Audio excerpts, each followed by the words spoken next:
Hey kids, welcome back to the channel. I'm Zach, not Kyle, or Zach for short, and today I'm gonna rip into the issues that have been brought to my attention with Unbound Thresh. So the entire League of Legends community is up in arms about it, and there's a complete firestorm happening on Twitter over this. So it's time to explain the entire existence and situation around Thresh. So before I start though, I'm streaming a lot of art fight content right now on twitch.tv/ZachNotKyle, so go follow me there and watch me draw other people's creations if you want. I'm also on other platforms like Instagram and Twitter, so follow me over there for some quote retweets and shower thoughts. And here's a fun fact, over 70% of the people that watch my channel are not subscribed to me, so just go ahead and do it already. And with that, let's talk about the failed issues surrounding Unbound Thresh. Alright, I want you to picture this. League of Legends is hyping up the biggest event it's having so far this year surrounding the Ruination, Viego, Isolde, and the Sentinels of Light.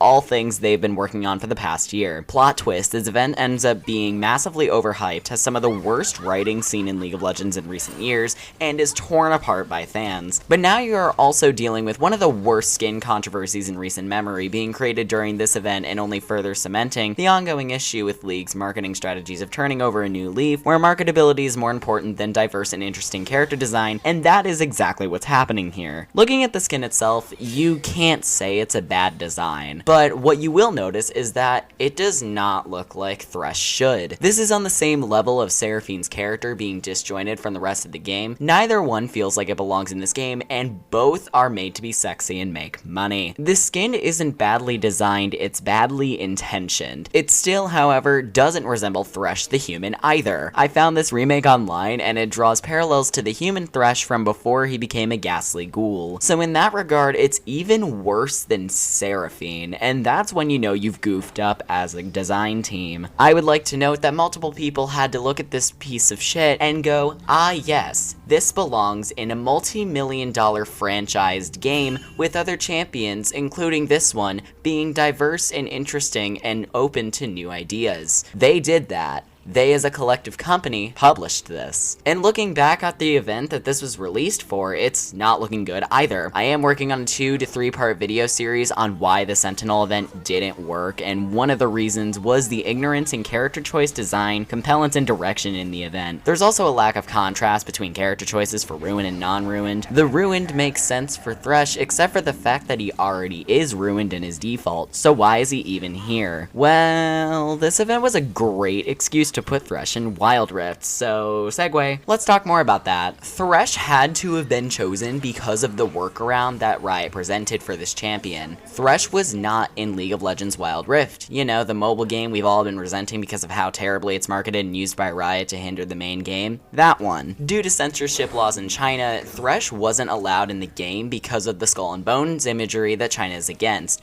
Thus, Thresh was redone in this event, given an interesting skin direction, and this version of Thresh is the default in Wild Rift now. And for anyone who's wondering why Riot had to specifically cater to China on this one, Riot is under Tencent, and Tencent is based in China, so they wouldn't have been able to publish Thresh into the game. Riot had to do this to not lose a champion to censorship. There's also rumors swirling that the same thing might happen to Hecarim when he's in the game, which sucks, but Wild Rift has damaged the main game since launch, so yeah, nothing new here. Probably gonna make a video on why Wild Rift is complete trash. Just please wait. So many videos. There has been a lot of outrage from the League of Legends community, as well as bigger YouTubers in the fandom. I know Nicky Boy is a firm hater of it, TV Skyen is against it, and Necrit had a more interesting take that actually proposes a greater story expansion and a big twist, and then Skyen said that this wasn't the direction that should have been taken with it, and I kind of agree. They could have made it with less abs, I'm just saying. Riot did try to make things better though. They offered it in the Sentinels event store for 300 tokens, and the skin is supposed to be 750 RP when it returns to the main store in patch 1120. This begs the question, why is this not free if it's a default in another game?